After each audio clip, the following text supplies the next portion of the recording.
Organism and it's environment. सबसे पहली चीज हम आपको बता दें, ये आपके इकोलॉजी का चैप्टर है। अब इकोलॉजी क्या है? इकोलॉजी बायोलॉजी की एक ब्रांच है जिसमें हम लिविंग बींग्स और उसके नॉन लिविंग इन्वायरमेंट के बीच के इंटरेक्शन की स्टडी करते हैं। लिविंग बींग्स और उसका नॉन लिविंग इन्वायरमेंट, भाई हम जिस इन्वायरमेंट में रहते हैं उसके हिसाब से हम अडेप्ट होते हैं।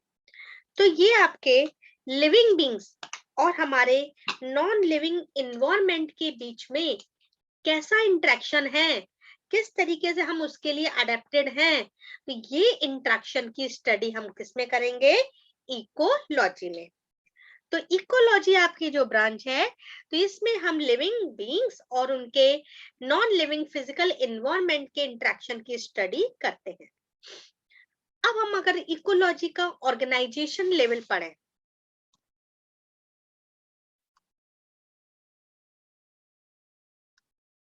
ऑर्गेनाइजेशनल लेवल ऑफ इकोलॉजी, भाई इकोलॉजी में एक तो लिविंग बींग्स भी आ रहे हैं और नॉन लिविंग इन्वायरमेंट भी आ रहा है। तो इकोलॉजी की जो बेसिक यूनिट हो जाएगी वो हो जाएगी एक ऑर्गेनिज्म,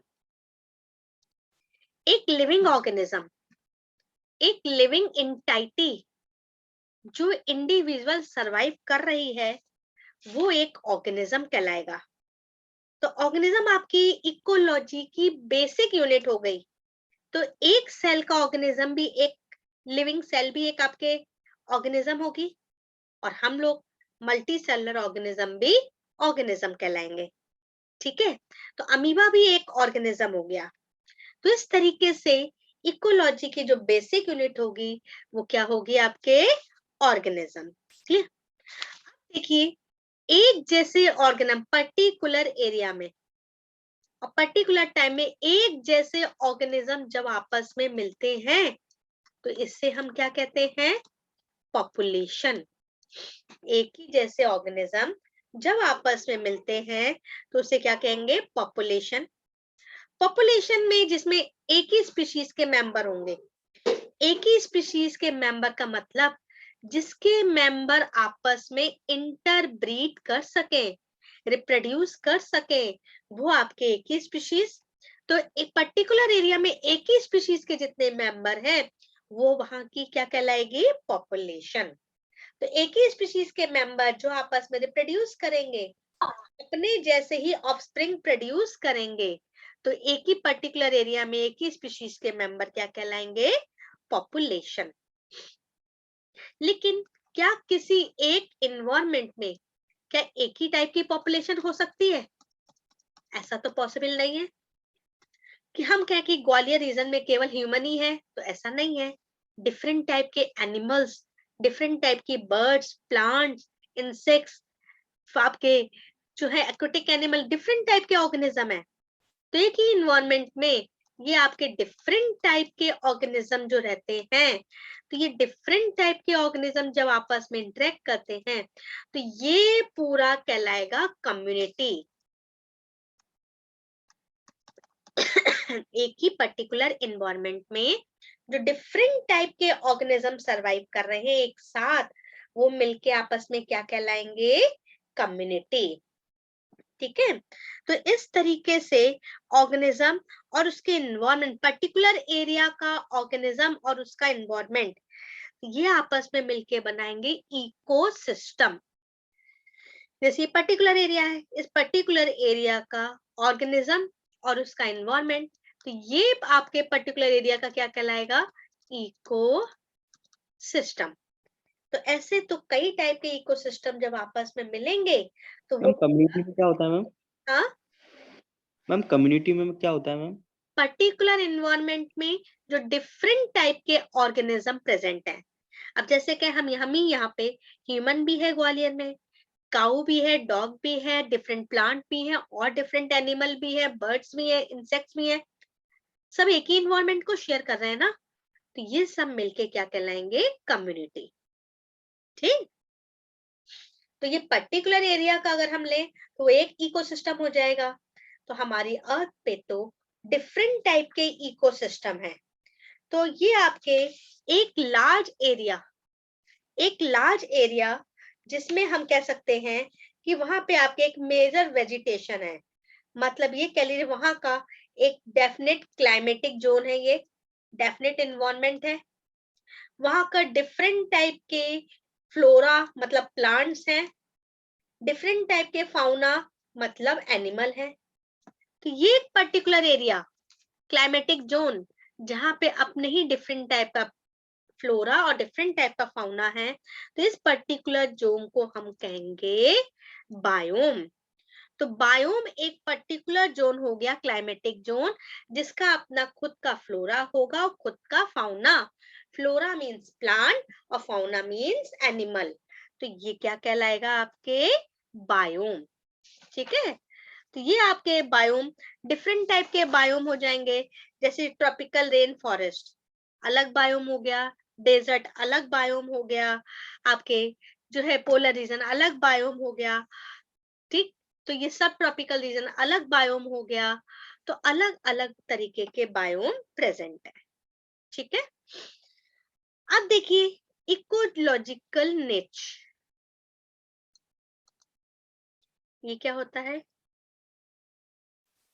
इकोलॉजिकल निच, इकोलॉजिकल निच क्या होता है कि देखिए बेटा, किसी भी एक पर्टिकुलर क्लाइमेटिक जोन में, ये एक पर्टिकुलर क्लाइमेटिक जोन है मतलब बायोम है, और हर इस क्लाइमेटिक जोन की जो भी आपका क्लाइमेट है उसकी एक एक रेंज होती है, एक हाईएस्ट रेंज और एक लोवेस्ट रेंज। जैसे टेम्परेचर कहेंगे कि यहाँ का हाईएस्ट टेम्परेचर 50 है और लोवेस्ट है आपके 1 है, ये मान लें। तो ये इसकी टेम्परेचर की हाईएस्ट रेंज हो गई इस क्लाइमेटिक जोन के, और लोवेस्ट रेंज हो गई ये। ठीक है, तो अब जो ऑर्गेनिज्म है आपका, तो ये आपकी कितनी ज्यादा हाईएस्ट इस क्लाइमेटिक जोन में जो फैक्टर है उसकी कितनी हाईएस्ट और कितनी लोएस्ट रेंज को सहन कर सकता है, वो कहलाता है इसका इकोलॉजिकल नाइच। मतलब जैसे हमारे यहाँ हम ज्यादा से ज्यादा 48 डिग्री टेम्परेचर सहन कर लेंगे, उससे ज्यादा नहीं सहन कर पाएंगे। तो ये हमारी हाईएस्ट रेंज हो गई इकोलॉजिकल नाइच। और कम से कम 2 तक सहन कर लेंगे, उससे कम सहन नहीं कर पाएंगे, तो ये हमारी लोएस्ट रेंज हो गई। इसे कहते हैं इकोलॉजिकल निच। मतलब ऑर्गेनिज्म जो वहां पे उस कंडीशन में रह रहा है, वो उसकी कितनी उस जो वहां का रिसोर्सेस है, वो जो भी आपके इन्वायरमेंटल रिसोर्सेस है, उसको जिसको वो यूज कर रहा है, उसकी वो कितनी हाईएस्ट रेंज को सहन कर सकता है और कितनी लोएस्ट रेंज को सहन कर सकता है, ये कहलाएगा इकोलॉजिकल नाइच। ठीक है, हर स्पीशीज का एक डिफरेंट डिस्टिंक्ट नाइच होता है। 2 स्पीशीज जो है ना सेम निच को आपके शेयर कर सकती हैं। ठीक है, मतलब ये भी बिलीव है कि आपके दो स्पीशीज या 2 डिफरेंट स्पीशीज आपके ऑक्यूपाई कर सकती हैं सेम नाइच पे। तो ये आपके हमारे यहाँ पे जैसे हम लोग भी और डॉग भी हैं, दोनों सेम नाइच को सहन कर रहे हैं ना, तो डिफरेंट आपकी स्पीशीज 2 डिफरेंट स्पीशीज भी सेम नाइच को ऑक्यूपाई कर सकती है। ठीक, तो ये हो जाता है एक बायोम और एक बायोम का इकोलॉजिकल नाइच। तो हमारी अर्थ पे तो अलग अलग जगह अलग अलग इन्वायरमेंट है, अलग अलग क्लाइमेटिक जोन है, तो बहुत सारे बायोम है ना, बहुत सारे बायोम बन गए। हर बायोम का अपना इकोलॉजिकल नाइच है। और अगर हम सारे बायोम को मिला दें तो ये बन जाएगा बायोस्फीयर। सारे बायोम को मिला दें तो क्या बन जाएगा? बायोस्फीयर। तो पूरी अर्थ हमारी एक बायोस्फीयर हो गई ना। तो इस तरीके सारे इकोसिस्टम सारे बायोम को मिला दें अर्थ सरफेस के, तो वो क्या बन जाएगा? बायोस्फीयर। क्लियर? अब एनवायरमेंट किसे कहते हैं?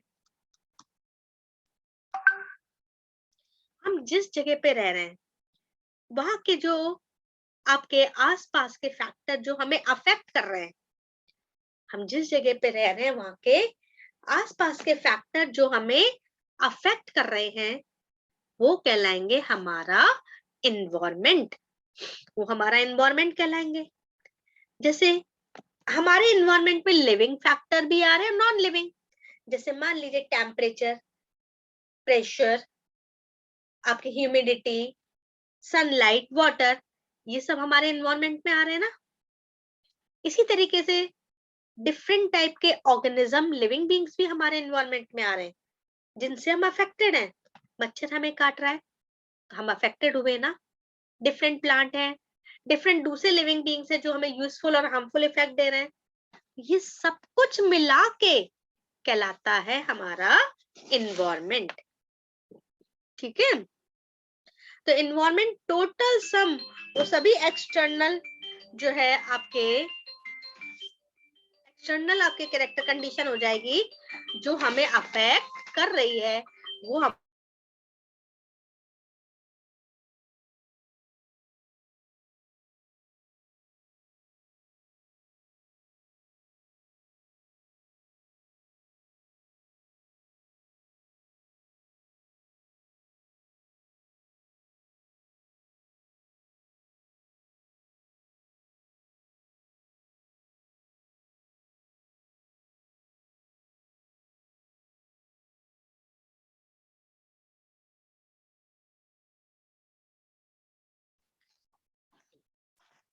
ठीक है। तो हमारे इन्वायरमेंट में आपके सभी लिविंग और नॉन लिविंग, बायोटिक और एबायोटिक दोनों फैक्टर्स आ जाएंगे।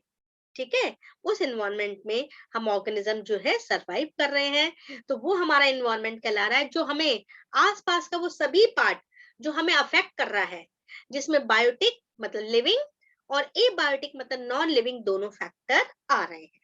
ठीक है, अब आइए सीजनल वेरिएशन जो होता है किसी बायोम का, किसी भी बायोम का जो सीजनल वेरिएशन है, क्या सीजन होता है, वो आपके दो फैक्टर पे डिपेंड करता है।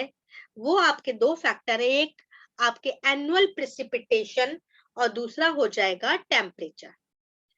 मतलब एनुअल वेरिएशन जो प्रेसिपिटेशन है वो आपके मेजर आपके बायोम को डिसाइड करेगा कि वहां का क्लाइमेट, वहां का सीजन क्या होगा।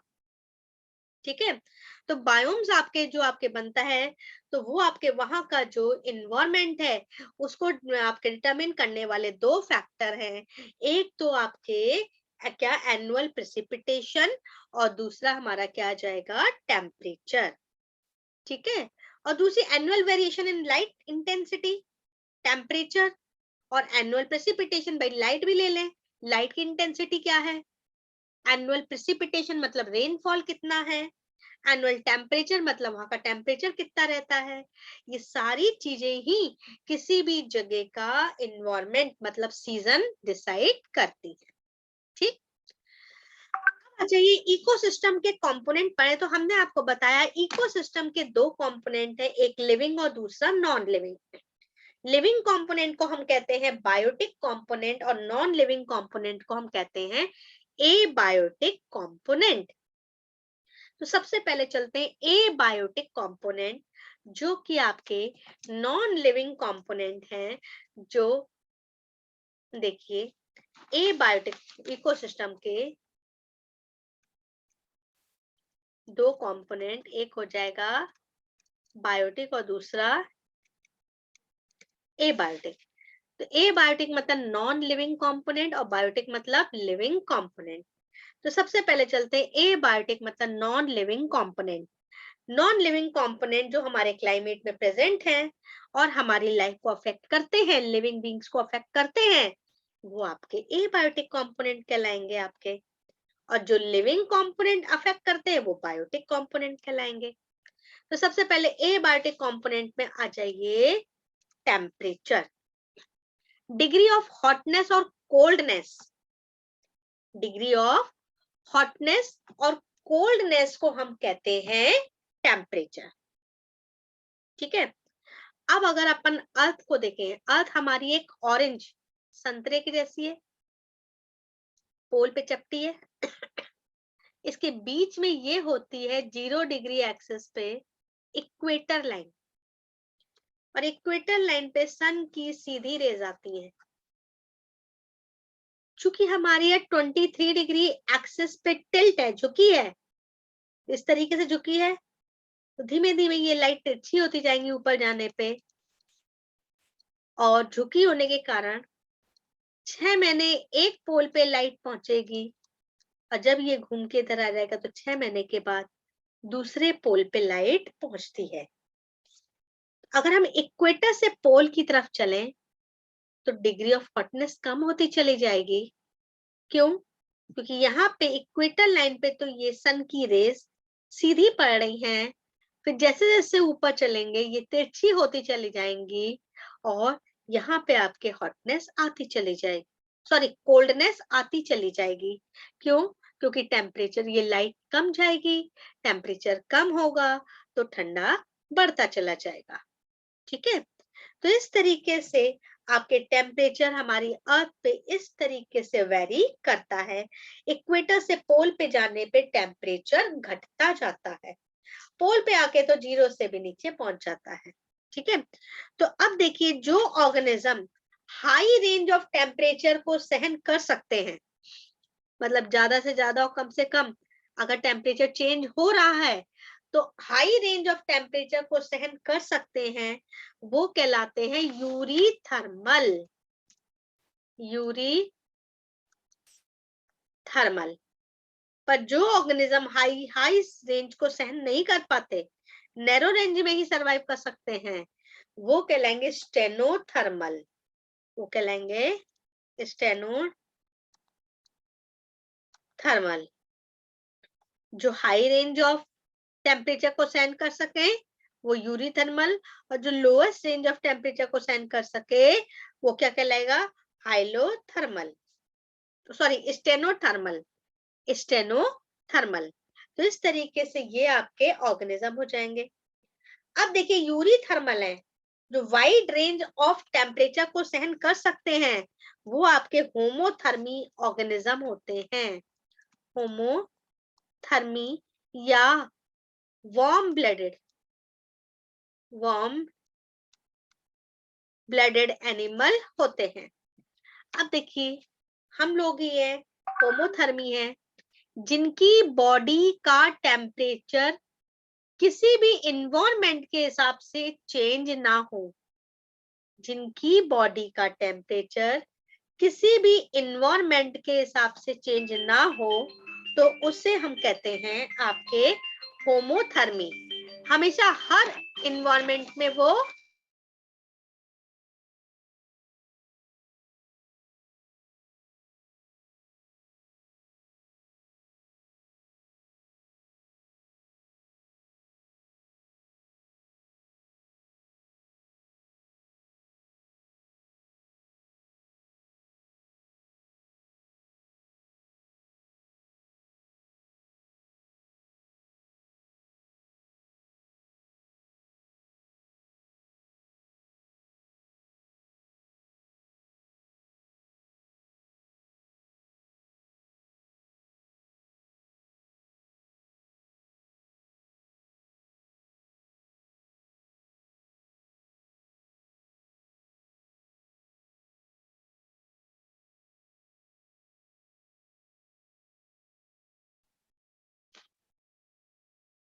तो होमोथर्मी कौन हो जाएंगे?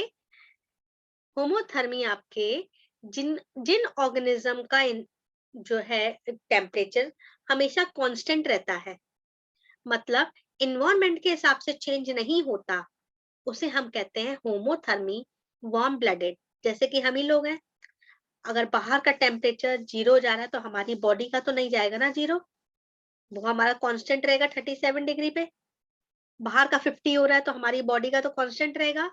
तो हम लोग क्या है? होमोथर्मी वार्म ब्लडेड। और वार्म ब्लडेड यूरीथर्मी होते हैं, जो वाइड रेंज ऑफ टेम्परेचर को सहन कर सकते हैं। ठीक है, दूसरी चीज स्टेनोथर्मी, जिनकी बॉडी का टेम्परेचर इन्वायरमेंट के हिसाब से चेंज होता रहता है, जैसे मेढक, सांप, आप छिपकली, ये सब आपको पर्टिकुलर सीजन में ही दिखेंगे ना, हमेशा तो नहीं दिखते।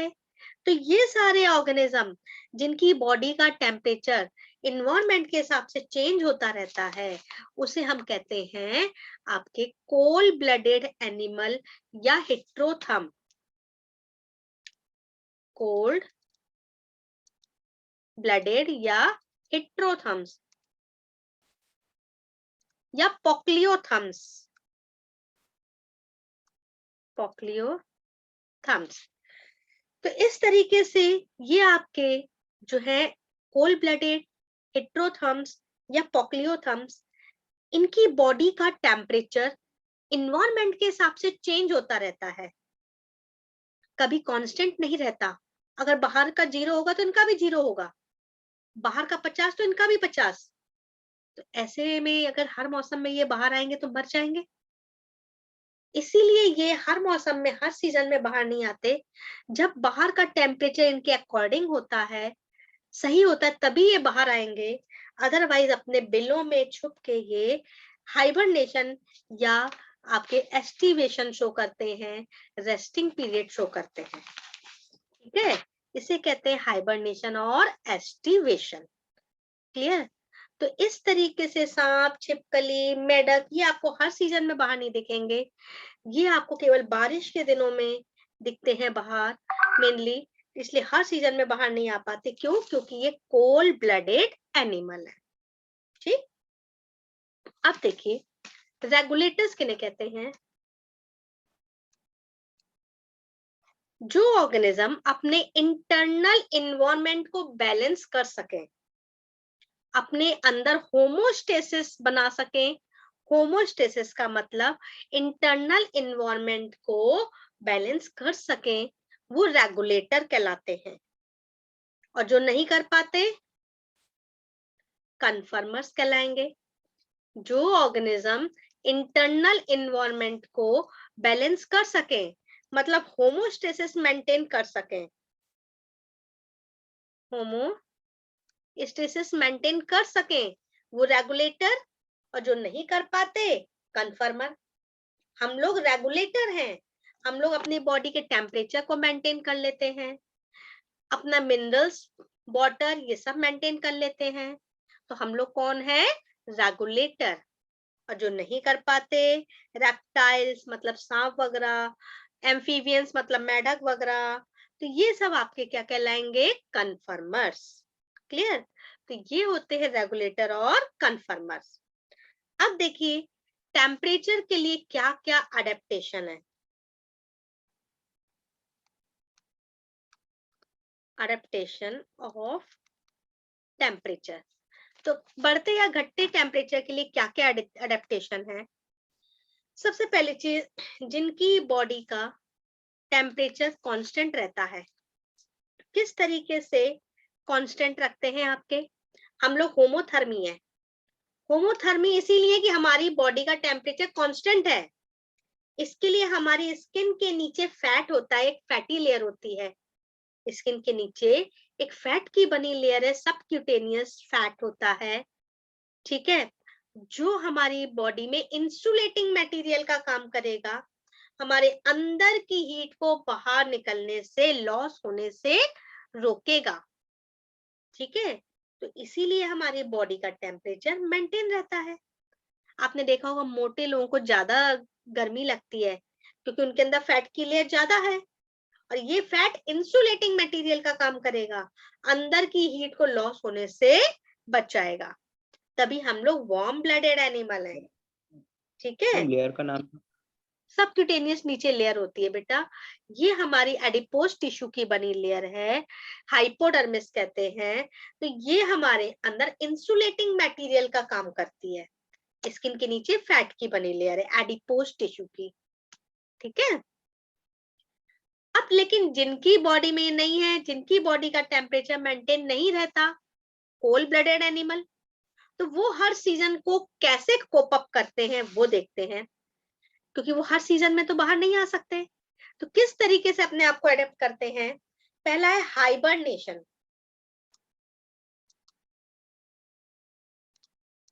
हाइबरनेशन क्या है? देखिए, हाइबरनेशन का मतलब है, भाई देखिए, जो ऑर्गेनिज्म आपके कोल्ड क्लाइमेट से एस्केप कर जाएं, अपने बिलों में जाके छुप जाएं। कोल्ड क्लाइमेट, ठंड वाली जगहों से, मतलब मान लीजिए जब आपके इन्वायरमेंट का टेम्परेचर बहुत डाउन हो, कोल्ड क्लाइमेट हो और ऑर्गेनिज्म उसे सहन ना कर सके, तो वो उससे एस्केप कर जाएंगे और वो अपने बिलों में जाके छुप जाएंगे। मतलब फूड को सर्च करने के लिए भी बाहर नहीं आएंगे, उनके अंदर जो फूड स्टोर होगा उसी को यूटिलाइज करेंगे। तो इसे कहते हैं हाइबरनेशन। या तो अपने बिलों में, कीचड़ में, ट्री के ट्रंक में, तो जहां उनका जो है रहते हैं वहां पे जाके छुप जाएंगे और विंटर स्लीप कॉज करेंगे। इसे कहते हैं हाइबरनेशन। हाइबरनेशन मतलब विंटर स्लीप, ठीक है। ऐसी होगा एस्टिवेशन,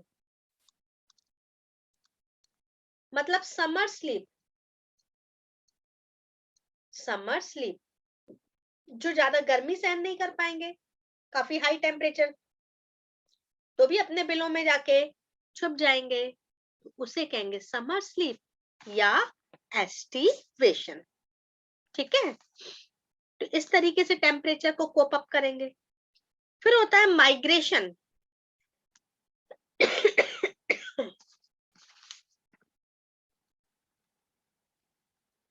माइग्रेशन में क्या होता है, ऑर्गेनिज्म जो है वो आपके जब वहां जहां पे रह रहा है वहां का टेम्परेचर उनके लिए फेवरेबल नहीं है,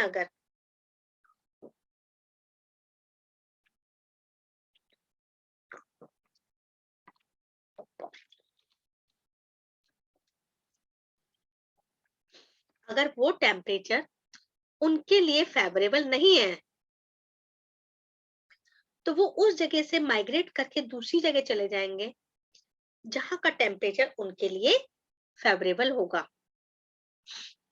आपने सुना होगा साइबेरियन बर्ड्स आती हैं हमारे भरतपुर सेंचुरी में, जब वहां का टेम्परेचर उनके लिए फेवरेबल नहीं होता तो हमारे इंडिया में भरतपुर सेंचुरी में आ जाती हैं, और जब उनके टेम्परेचर उनके अकॉर्डिंग हो जाता है तो वापस लौट जाती हैं। इसे कहेंगे हम माइग्रेशन, ठीक। तो ये होती है टेम्परेचर के लिए अडेप्टेशन। आ गई आप लोग को